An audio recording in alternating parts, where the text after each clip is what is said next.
Good afternoon. My name is Paul Wischmeyer, and I'm the Director of Perioperative Research here for the DCRI, and it is my great honor and pleasure to introduce our speaker this afternoon, Dr. Allan Kirk. For those of you who don't know Dr. Kirk, he's probably best known as he's now our Chair of Surgery in 2014, but has an illustrious background before, obviously came here as well. He trained here at Duke, so he's not totally new to our place. Did his MD, his PhD, and his surgical residency here as well. And then ultimately went on to work at the Walter Reed Army Medical Center as a transplant surgeon after doing a fellowship in transplant at the University of Wisconsin-Madison. And then ultimately went on to also be the chief of transplant surgery and the chief of senior investigator of the transplantation branch of NIH and NIDDK prior to going to Emory, where he served as the professor of surgery and pediatrics and ultimately the vice chair of research for the surgical department there. That led him here, 2014. He has an illustrious background and career with really seminal discoveries in the world of transplant immunology, transplant drug intervention, immunosuppressive intervention. He has over 200 published articles. His work's been cited 10,000 times, and for those of you we talked about this last week, he has an H-index of 53, which shows a credible impact on our field. So it is truly an honor and a pleasure to have Dr. Kirk talk to us today about organ transplantation and federal immigration reform practices. Dr. Kirk, thank you. Much.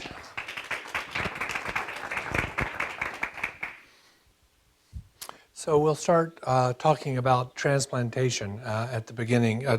Transplantation is actually pretty straightforward. It was the techniques for sewing organs and were worked out in the early 1900s, and we follow the same rubric that has been followed for over 100 years, red to red, blue to blue, and that's about it, really. The hard part is that if you sew an organ from one person into another, that there's this thing called rejection, that the body attacks the organ, and it is not the transplantation that is the hard part, it's the rejection that's the hard part. So scientifically, that brings us to the most important question in transplantation. Why is it that we reject other people's organs, but we don't reject our own? Now, actually, we do reject our own. We just have different names for it. We may call it type 1 diabetes when we reject our islets, or multiple sclerosis when we reject our brain, or any number of autoimmune diseases. So rejection happens not infrequently, but it happens much more frequently for transplanted organs. So why is that? Most people will say that we reject things because they're foreign, and that is the basis for determining whether you have an immune response against something or not. Of course, that doesn't take into account the fact that we do reject things that aren't foreign, so that doesn't seem to work. And it's interesting to understand that the biology of transplantation emerged during the McCarthy era. That if you look at all of the important seminal events to determine how transplantation came out, they were all coming out in the early 1950s, about the time when post-World War II foreignness was something certainly to be opposed. And it was clearly wrong that you don't accept things that are foreign, you accept things that are like. So the question comes up, do we really have to reject things that are foreign? Is it that dichotomous? So I'll ask a question to start. This gets into a little PHI, so if you're embarrassed, you don't have to answer. But how many of you are products of a pregnancy? Yeah, most. Yeah, so it is important to recognize that not only do we not have to reject things that are foreign, that our species, in fact, depends on not rejecting alloimmune tumors, at least for 9 months. That if we had a hair trigger to reject everything that was allogeneic, we would have never gotten out of the evolutionary chutes. Now, we reject our children when they're 13, but that's a different biology. So the first intuitive point that I want to make is that we don't need to reject things that are foreign. Indeed, our species depends on us not rejecting things that are foreign. All right, so for every complex problem, there's a simple solution that is simple and neat and wrong, and that one is one of those. So, next point. You all know what this word means. Yes? And you know what this word means. No. Very defined dichotomous principles. Which one's right? You don't know. Of course you don't know, because you don't know what the question is. So the problem is that this is the way our immune system is built. Our immune system develops before we are born and before we encounter the rest of the world. Our repertoire of T cells is established before we are certainly pregnant, but before we generate all sorts of interesting molecules that we would have never seen in utero. And in fact, this all happens before the first day we're born. So if there was a hair trigger that was set on some dichotomous principle of you must reject things that look like this and you must accept things that look like that, this wouldn't work. This first started getting figured out, again, in the 1950s by a guy named Peter Medawar. Peter Medawar did some really beautiful experiments where he took neonatal mice and he injected cells from another strain of mouse into the neonatal mouse and then let them develop. And he, for the first time, showed that if you mess with the thymus at the time of birth of a mouse, that you can get animals to accept grafts from other animals. Now, this is a paper you could talk about for hours, but I will just point out one thing from this paper. And that is that, first of all, it was published in the McCarthy era. So he used the word tolerance to define this, because tolerance, if you look it up in the dictionary, is an acquiescence to something that is wrong. So clearly it's wrong that we accept foreign things, so this must be that we're tolerating some wrong thing. And when asked about why women didn't reject their children, he said that their immune system was wrong. And that it had been screwed up somehow. And I think somehow that if half the population is a certain way, then that's normal, not abnormal. But anyway, he noticed that in his experiments, the conferment of tolerance was not an all or nothing thing. Some mice went out and lived forever, and some mice only had just a few days of survival, and there was everything in between. So that, again, it was not a digital type thing, it was analog. And the biology of that analog structure is the most interesting part of transplantation biology and what I have studied. So intuitive point number 2, tolerance is not dichotomous any more than rejection is dichotomous. And tolerance requires action. Now, in this set of experiments, when he gave the mice steroids and inhibited their immune system from functioning, it actually inhibited tolerance. So it is something that is active that makes us accept other organs. Very shortly after this, the very first human transplant was performed between identical twins, which sort of is a special circumstance. It's interesting that the twin did not have acute rejection of the kidney, but he redeveloped autoimmune disease later on. So he did reject his kidney, just not based on MHC mismatches.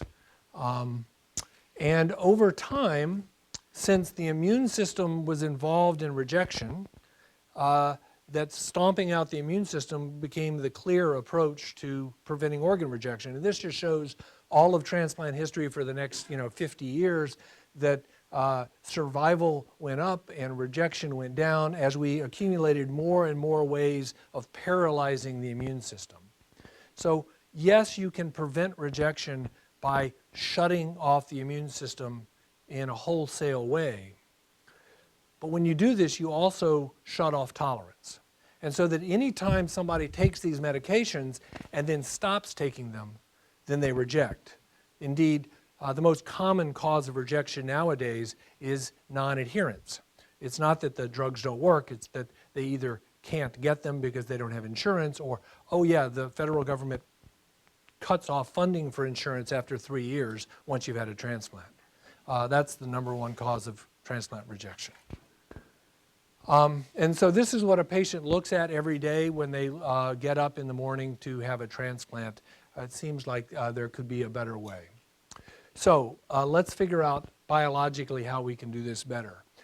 You always start from the fundamental concepts of an immune response, and I would say that an immune response against a graft or anything else is just a decision that has to be made. And so how do you make decisions every day?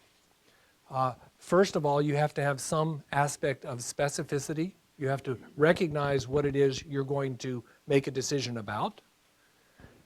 And then there needs to be some context that you put that in. For example, if I wanted to go around you, I could go to the left and then to the right and I'd be around you. Or I could go to the right and then the left.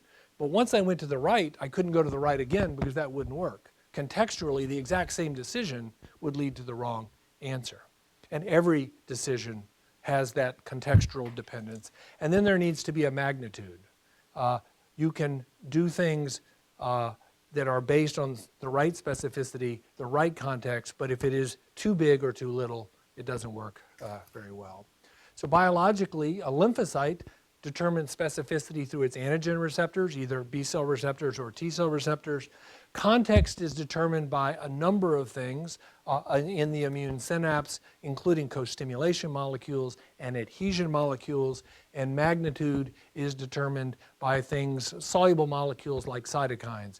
This is simplified, but the rubric works through most of the discussion. So 3 points in space: specificity, context, and then a magnitude, and that brings you to whether you're going to make an appropriate decision or an appropriate immune response. Let's talk about specificity first. How does specificity come about in immunity and in transplantation? The first thing I'll point out is that specificity does not tell you what's going to happen. If I recognize somebody's alloantigen, it does not mean that I have to attack it. Because it could be a pregnancy. It could be a part of me that I did not see in utero. If there's no context, just having a perfect ID on something doesn't give you a way forward. In fact, this is an intuitive point number 4. Identity does not determine intent. So what you need is to figure out, once you've made identity, what you're going to do with it. And co-stimulation molecules are the molecules that help us do that. They can turn the system on, like CD28. When CD28 is bound with the T cell receptor, the cell goes on and it assumes a positive stance. Or it can be negative, like CD152. And in fact, checkpoint inhibition in cancer is all about blocking these negative co-stimulatory molecules. And then, of course, as you start turning these molecules into things that you can manipulate, we find that this biology works pretty well. The first really good evidence of this was shown by Chris Larson, where he did heart transplants in mice, and he did not block recognition. He used genetically distinct mice, but he blocked 2 co-stimulatory molecules, CD154 and CD28, through this molecule CTLA4-Ig. And he demonstrated that he could do a heart transplant or a skin transplant in a mouse, blocking the context at the time the mouse first saw the graft, and then stop the drugs, and the mouse would never reject the heart. So presenting the antigen without the context of inflammation made the decision to accept the graft.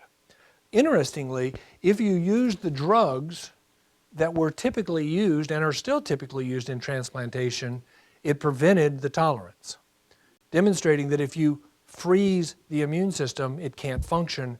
And functioning properly requires this interpretation of contextual signals. One of the first studies that I was able to do was taking this biology into primates and showing that you could block CTLA-4 Ig or HU5C8 or CD40 ligand and achieve a very similar result in outbred primates, but also pointing out that this did not, and I won't go into the details of the experiment so much, but this did not prevent the animal from ever rejecting the graft at a future date. It could change its mind. It just, unless it had a reason to change its mind, it didn't. This gained some attention and moved very quickly into the clinic, such that eventually a drug named Belatacept was born. Belatacept is a fusion protein that blocks B7 molecule CD28 interaction. It is a context blocker, a co-stimulation blocker, and about 10 years ago, the seminal clinical trials were done to show that you could replace cyclosporine with this context blocker and prevent organ rejection without having to take drugs every day. Now, the problem with that is that even though the outcome of the kidney transplants treated with Belatacept was better than the outcome treated with cyclosporine, and this is just showing renal function, and even the humans that rejected on Belatacept had better renal function than the people that didn't reject on cyclosporine. The fact is that Belatacept patients rejected a lot more than patients on cyclosporine. It didn't mean they lost their graft. It just meant that this was a very metastable introduction. And it is, as you would expect, that if you're introducing something new into the system, there are many decisions that have to be made, and that introduces uncertainty and a metastable nature. And this is a problem if you're a transplant surgeon, because you don't want to have to think about whether your patient's going to reject or not. You just don't want them to reject. So I can transplant somebody with a heavy dose of immunosuppression and be almost assured that they won't reject. Or I can transplant them with something that will allow them to begin accepting the graft, but the chance of them having an early rejection is higher. And that problem is the problem that people are dealing with in transplantation right now. One of the reasons for this is related to this issue of magnitude. So when you're blocking an immune response against a single antigen, the magnitude of that response is quite small. 1 in a million, 1 in 10 million cells will respond to that. When you're responding against another human, the precursor frequency is about 1 in 10. So it's about 100 times to 1,000 times beyond what biology would normally assume is appropriate. And then I'll ask you one physics question. Can I determine an appropriate place in space by 3 dimensions?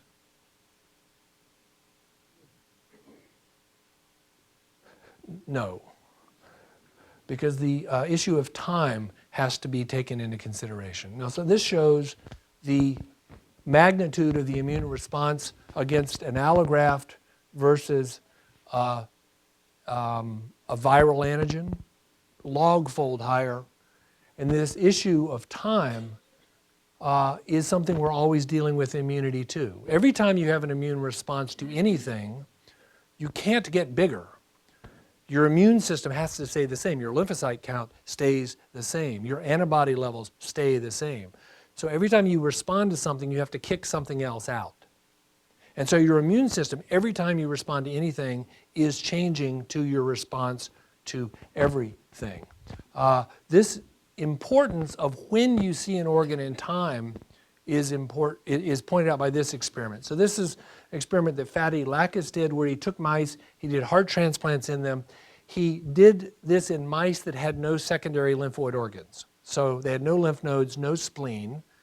You have plenty of T cells, but they can't generate an immune response from that. And naive T cells cannot reject a heart, no rejection. If you take the same mouse, you expose the T cells to the heart, you give them a lymph node to structure in, then you pull those T cells out that now have memory of that response, and you put them in the same mouse, and those reject in 7 days. So in this experiment, the specificity is unchanged, exactly the same graft. The context is actually unchanged. The trauma of surgery, the new graft, it's all the same. The magnitude of the response, the number of T cells, exactly the same. But when the encounter occurred, whether it's a memory response or a naive response, changes the result completely.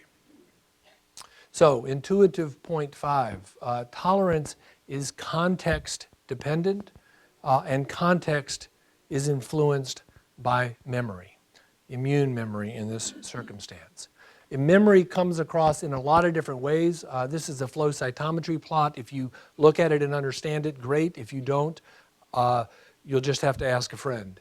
But this is some work done by Denise Lowe, who was a surgery resident in my lab, who was able to figure out that when you gain memory to something, you lose the molecule CD28. Because CD28 is necessary to acquire context to determine if immune response is appropriate. But once you have an immune response and you survive, the default becomes, oh, that was the right decision. So you don't need to ask again. You acquire memory. CD28 is the molecule that Belatacept blocks. If you are exposed to an alloantigen for the first time, then this works really well. If you're exposed to an alloantigen for a second time, this doesn't work at all because the whole pathway is now off the lymphocyte. This is another somewhat complicated slide done by Ha Su in my lab, which points out that as you rise in memory, as you gain more polyfunctionality, your relationship to how well you're blocked by Belatacept, and on the x-axis here is log-fold increases in Belatacept, decreases, such as a molecule or a cell that is known to have seen CMV and has memory to CMV is unblockable by Belatacept, whereas a cell that has never seen the antigen before, completely blockable in a dose-dependent fashion. There are some other phenotypic changes that happen with immune experience. One is called exhaustion. In other words, if you respond to something frequently and over again, you basically exhaust.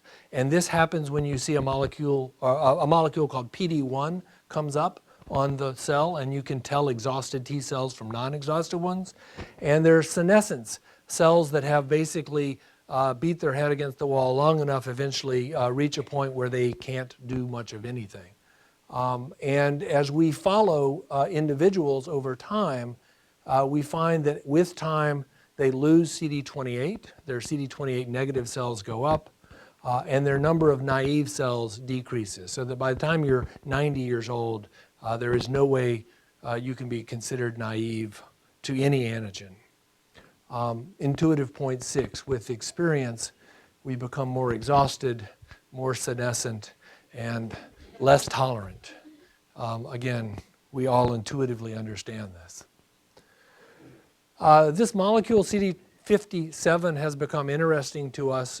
It is a carbohydrate moiety that is stuck on the end of another adhesion molecule. We are interested into it because although it is not very prevalent in normal people, in people with kidney failure, it is actually quite prevalent, and we don't really understand why.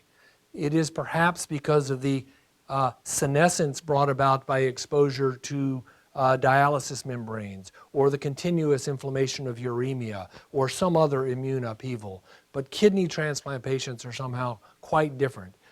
I am starting to look at patients with artificial hearts and find that this molecule is also regulated in that.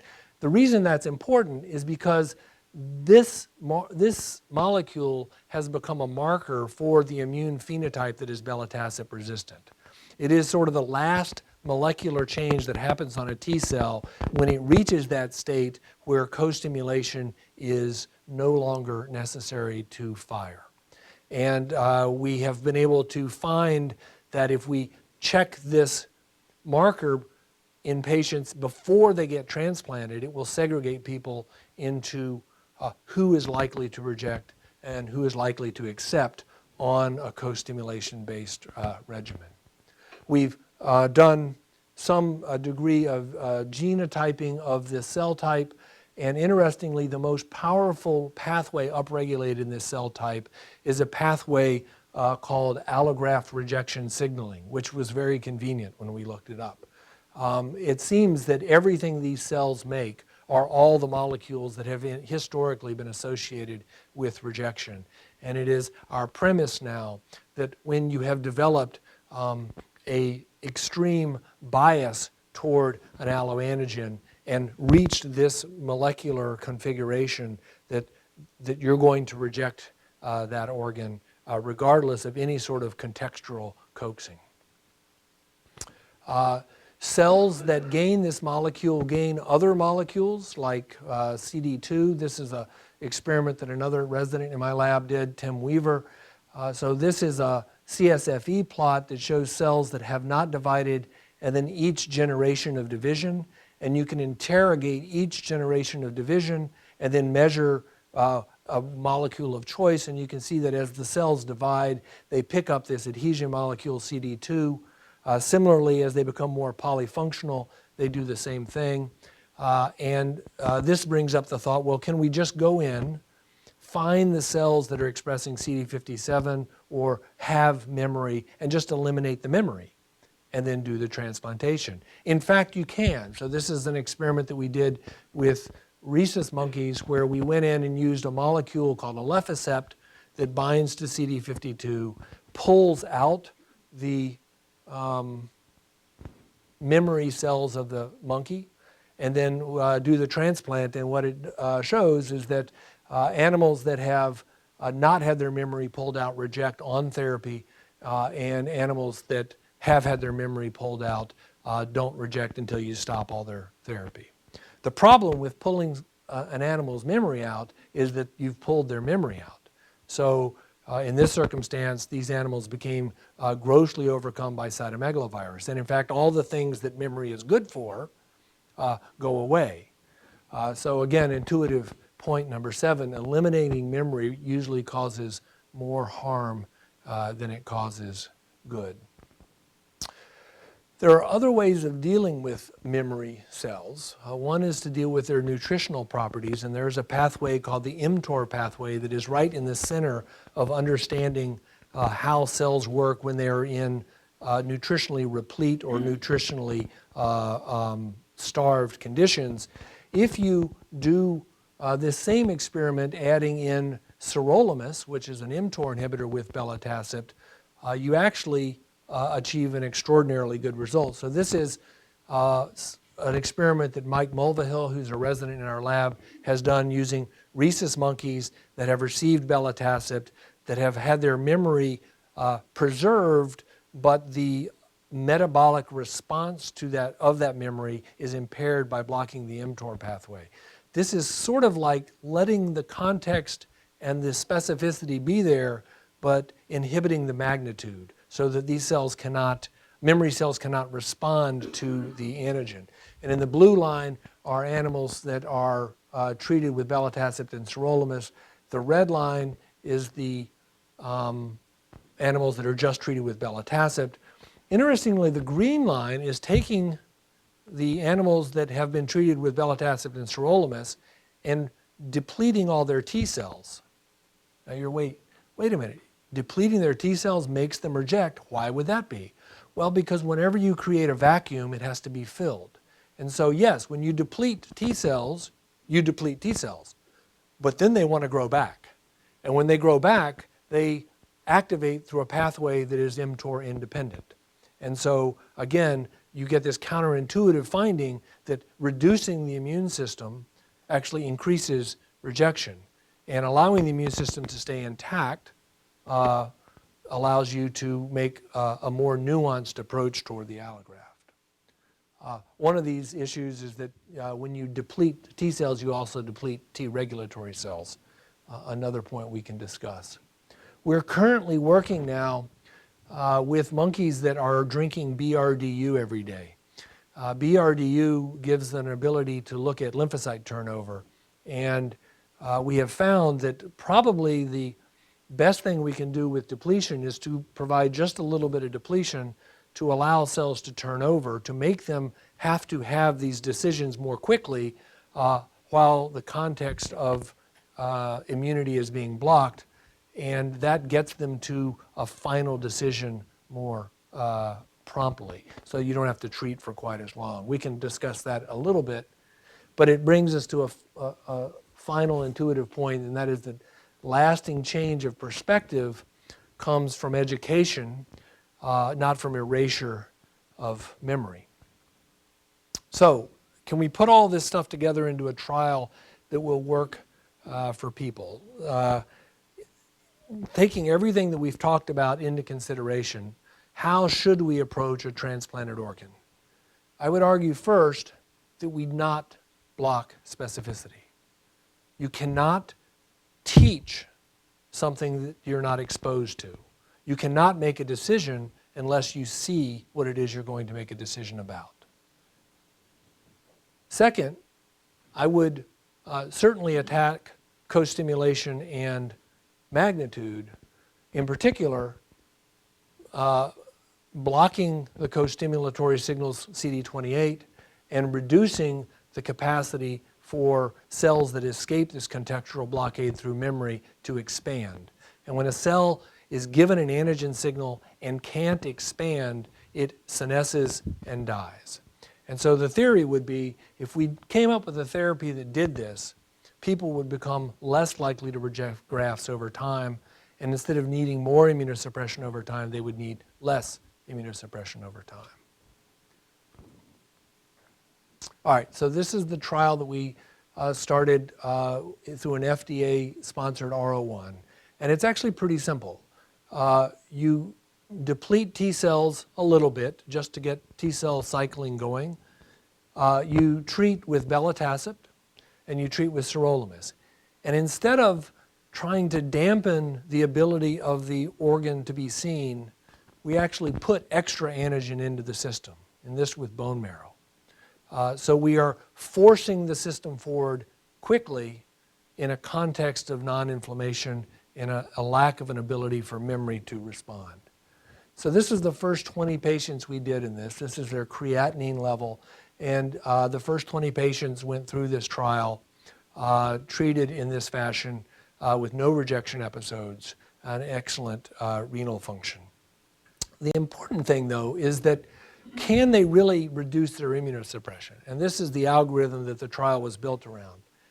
After a year, which everyone got through, they were offered an opportunity to come off of some of their immunosuppression to see how it went. 3 patients didn't meet the criteria for that, so they were declined and they moved down into the stay on Belatacept and sirolimus forever, and they've done quite well. 17 of them were offered the opportunity to wean, and 7 of them said, look, I take 1 pill a day and 1 shot a month. I'm good.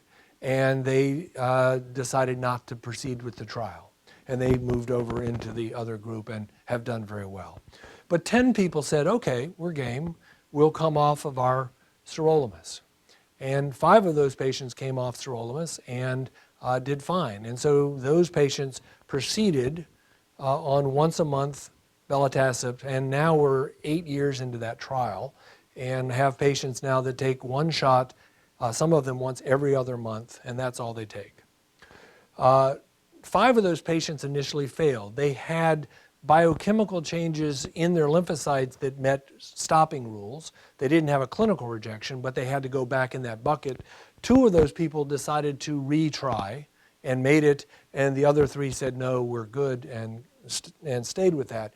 So from 20 patients, we had a rejection rate of 0, a graft survival rate of 100%, and 7 patients that are now on once a month therapy with a single drug without steroids or calcineurin inhibitors. So it's a good start.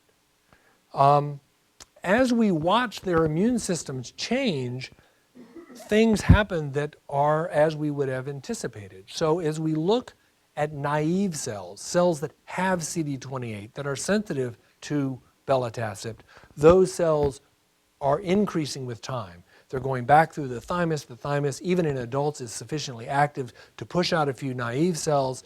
And so the cells that are coming out as they repopulate from their depletion are cells that are actually willing to learn. And the cells that we identified as being unwilling to learn actually decrease over time. As we look at the cells that we want to be there, regulatory cells, they are all bursting into activity as the population as the cells repopulate. So we've got Tregs and Bregs and gamma delta regulatory cells all burst up and then come back down as in a way so as to say that, okay, we're trying to figure out what to do with this graft. It looks like it's okay, and then backing off. These are all cells that don't exist in an immunosuppressive environment because they're all blocked by calcineurin inhibitors and steroids. We've now tested this regimen against standard regimens. In the gray are the people that get the Belatacept regimen, and in the light tan are people that don't. And you can see that all these dynamic changes happen in this regimen, but they don't happen in regular immunosuppression. The immune system is fixed in place. It won't change its mind. And importantly, as we look at the protective immunity of these patients long term, they have lost the ability to respond to their donor, but they have not lost their ability to respond to cytomegalovirus or Epstein-Barr virus. So they are explicitly and specifically choosing not to reject the graft while remaining appropriately postured to reject the things that you need to reject. So what do you do when an experiment works? Do it again. It's exactly right. And so we did this in another 20 patients, only this time we took the gloves off. The first trial was very selected patients, living donors, no sensitization. The next 20 patients was, okay, anyone who comes. They could have alloantibody, they could have extended criteria donors, deceased donors, same result. All patients responded to therapy. And in fact, as we followed the next 20 patients over a period of 2 years, their renal function is getting better with time, not worse with time, because you're not on the nephrotoxic agents that we typically use for transplantation. Now the question then comes, well, do these people even need Belatacept? Are they truly tolerant to their graft? And so we've done that experiment too. And this is the first patient that went into that trial. So this is an African-American male that received a mismatched allograft. He would be considered a high-risk individual transplant-wise. He was treated with Belatacept, a single dose of alemtuzumab and sirolimus. You see that before the transplant, these are resting cells. He responds vigorously against his donor. He responds vigorously against other people too, right? So after 12 months, he now has lost his response to his donor, but not to other people. He's specifically now chosen not to respond to his donor, but people that he hasn't seen yet or had this contextual change, no big deal. So between month 12 and month 24, he now comes off of his rapamycin. And still, 24 months now, he's taking just a dose of Belatacept once a month. No response when he's unstimulated, no response to his donor, normal response to other people. And so then we take him off of his Belatacept. Now he's 6 months and he has not taken any medication at all. And his creatinine is 1, and he doesn't respond to his donor, and he responds to other people. Well, that's pretty good. And so we were dusting off our tickets to Stockholm and all that stuff. And then he caught the flu. And with an immune response, he pulled in a response to his donor. Now, that's because alloimmunity is just cross-reactivity. So anytime you respond to anything, you can pull in cells that are going to respond to other people. Now, they're naive and they're easily blocked by Belatacept, but if Belatacept's not around, every time you have a big viral infection, you pull in a rejection response. So we've still got some stuff to work out, but we're working on it. It is interesting to note that as these patients retool their repertoire, this cell type, this CD57 positive cell type that we think is sort of the harbinger of all the problems, goes away over time. So there may be just a matter of time that we can wait on this. It's likely related, for the immunologists in the room, to the fact that this cell population doesn't express the IL-7 receptor. And IL-7 is what drives lymphocyte repopulation after lymphopenia. And because of this, there's a selective advantage to naive cells over memory cells. And if you deplete and repopulate a certain number of times, you can selectively pull out these memory cells. We can talk about that later. But in summary, transplantation currently, as it states, still remains encumbered by its association with non-specific immunosuppression. These co-stimulation pathways can be manipulated to allow for fine antigen-driven control of immunity, including alloimmunity, but they have to be used in ways that control these co-stimulation independent cell populations. The regimen that I described here seems to work and prevent allograft rejection or alloantibody formation in humans that are mismatched, receiving kidney transplants without need for calcineurin inhibitor or steroids. It seems to be reasonably tolerable and over time gets stronger, not weaker, so that the need for immunosuppression decreases over time. It allows some people to go on to monotherapy Belatacept, and we think that this CD57 positive cell is still at the center of it, so we're doing a lot of work in that space. We think that knowledge of a patient's immune repertoire before transplantation can help us figure out who this is going to work for and who it's not going to work for, and there's a lot of work going on in that space. We're just starting now a clinical trial here at Duke that takes this to the next level. So we're doing the same trial, but instead of just giving a dose of bone marrow, we're actually taking donor-derived mesenchymal cells, expanding them, and then repeatedly dosing the patient every month when they get their Belatacept with mesenchymal stem cells. We're using mesenchymal stem cells because they express all the antigens of the donor, but they can't cause graft versus host disease. And so this eliminates the risks that you have with bone marrow transplantation and things along those lines. And so we should be enrolling our first patient in the next month or so. We're collaborating with Joanne Kurtzberg's lab to build the mesenchymal stem cells for us on this. So transplantation allows a foreign organ to save dying people. Rejection can be prevented by blocking engagement with that foreign organ, but if you do so, it also blocks adaptation and it blocks acceptance. As soon as the blockade is gone, rejection comes right back. Tolerance is achieved by actually engaging the graft, seeing it, and taking the contextual signals of inflammation away. That initial first impression without co-stimulation is very powerful in helping the immune system decide to take a softer approach toward the allograft. It is inherently metastable and can be disrupted by inflammatory events like the flu, so it must be maintained. It's not a set it and forget it type of thing, but over time, new antigens prevented in a beneficial context without a fuel of inflammation eventually exhaust remnant graft-specific cells, and a situation of tolerance ensues. Tolerance becomes increasingly stable with time, and what was previously foreign then becomes something that we see as ourself. Not everything that is foreign is harmful. Beneficence and risk are context dependent. You need to engage what is foreign without a context of inflammation. Even an appropriate response in the right context is wrong if its magnitude is off. So that needs to be managed for sure.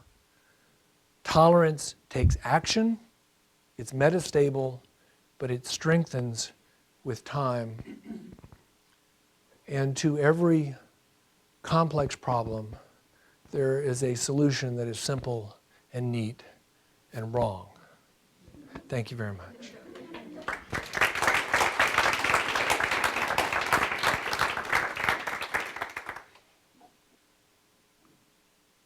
Questions?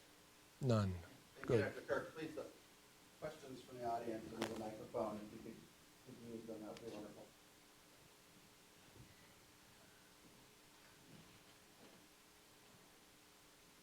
It's a foreign concept. They're not willing to engage. It's okay. I completely get it. I thought it was explicitly well described, probably the most clear description of immune tolerance in the transplant for someone who is not by nature immunologist but dabbles with in the lab.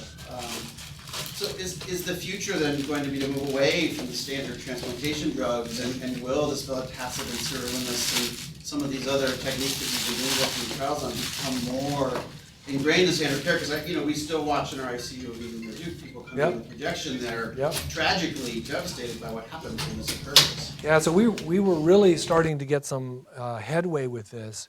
Belatacept was starting to be used more frequently. We did a couple of trials at Emory, had done some multi-center trials. We're sort of dabbling into this approach toward immune minimization as opposed to using Belatacept with a bunch of other drugs, which is how it had to be rolled out for the FDA. We were using so much of it, they had to build a new factory to make Belatacept. And they built it in, wait for it, Puerto Rico, exactly. And there's no Belatacept now because the hurricane came through, shut Puerto Rico down, and now you can't get the drug.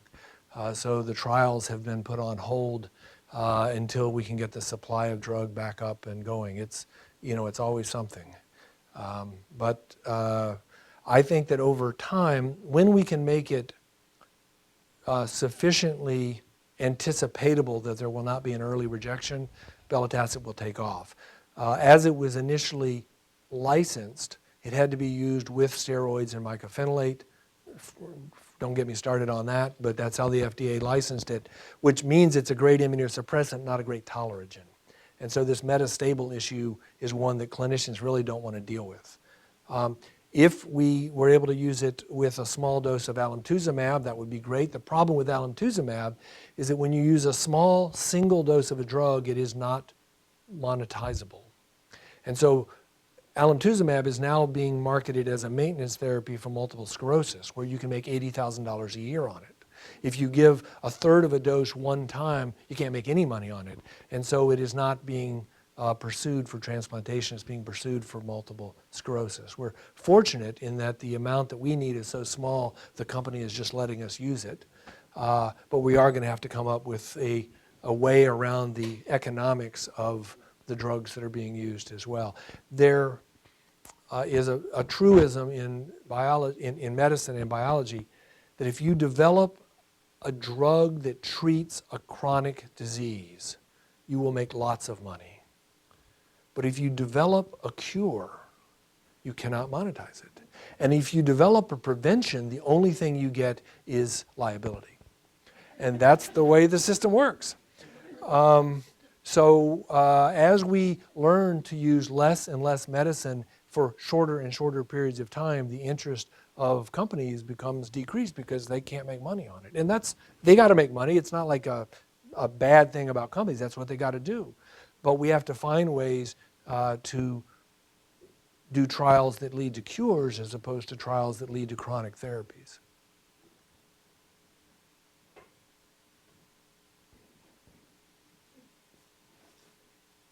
Thank you. It's a great talk, and I particularly enjoyed the ending.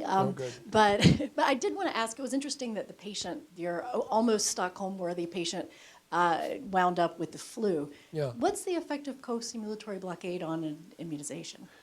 So not that big. You would expect it to be much more important. And the only way I can make sense out of that is, first of all, that cognate antigen responses are very high affinity. And alloreactivity is largely just cross-reactivity. The affinity for a T-cell receptor to an MHC molecule is much less than the affinity to an antigen that is really locked into self-MHC. And so that's one possible explanation. The second is we've had millions and millions of years to evolve to not let a single pathway take us down for viruses. But transplantation just showed up 50 years ago. There's nothing that we've evolved in transplantation. It's all a fluke. And we're just sort of trying to work our way through this weird, evolutionarily unanticipatable experiment. And so I think that it's much easier to block an alloimmune response than it is to block a viral immune response. You had a question? Yep. I was wondering, how far away do you think we are from applying this to other organs? Yeah, it's a great question. So the good thing about kidneys is if the kidney fails, you have dialysis, you have biopsies, you have a creatinine. It's a great experimental model. Heart transplant, not so much. If your kidney doesn't work for a day, that's okay. If your heart doesn't work for a minute, you die. And that is hard to move this model into heart transplantation or lung transplantation, where biopsying is more difficult. There's no easy thing to follow with regard to rejection. The liver transplant is an interesting situation, but the reasons people come to liver transplantation are very different, and the inflammatory milieu of someone dying of liver failure is quite different than the milieu of someone that has got kidney failure. And so trying to work this into a liver transplant regimen, I think it's doable, but there are going to be new challenges that come up with that. The really interesting thing about livers is that a third of people can come off their immunosuppression anyway. And very few people need triple immunosuppression long term for a liver transplant, because the liver is postured to prevent immune responses, not to make them. Whereas the lung, which is outwardly facing, is postured to make immune responses, not the other way around. So is the kidney, which is also exposed to the world. The liver is exposed to your gut, and so every time it sees an antigen, it thinks it's the steak you had this morning and tries to shut it down so that you don't have an immune response every time you have a bowel movement. Speaking of the gut, what about the gut for this? In terms of improving disparaging times outcomes from gut transplant. Yeah. So in a controllable situation, right. You can bridge these people where we're stable. And so the body hedges its bets. If you're in the gut, likely what you see is a pathogen relative to whether you're in the kidney or in the heart.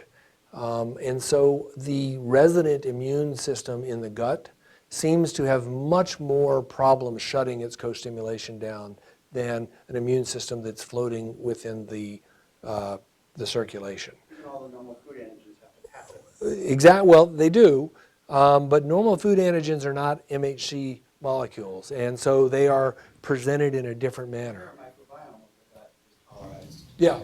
Yeah. Well, it is very, very difficult to figure out what the gut's going to do when you put it in. Some individuals develop a tolerogenic phenotype, which actually flips over into being too tolerogenic and you get septic. Sometimes it sets up a situation where it is the ischemia reperfusion injury sets the immune system off and you have horrible rejections. There's something unnatural about sewing a tube full of poop into people. And we have not figured that out yet. Yeah. We talked about the microbiome. Yeah, well, I think that there's all sorts of, there's job security in studying this stuff, because we're not going to figure it out anytime soon. Yeah. All right. Thank you guys very much.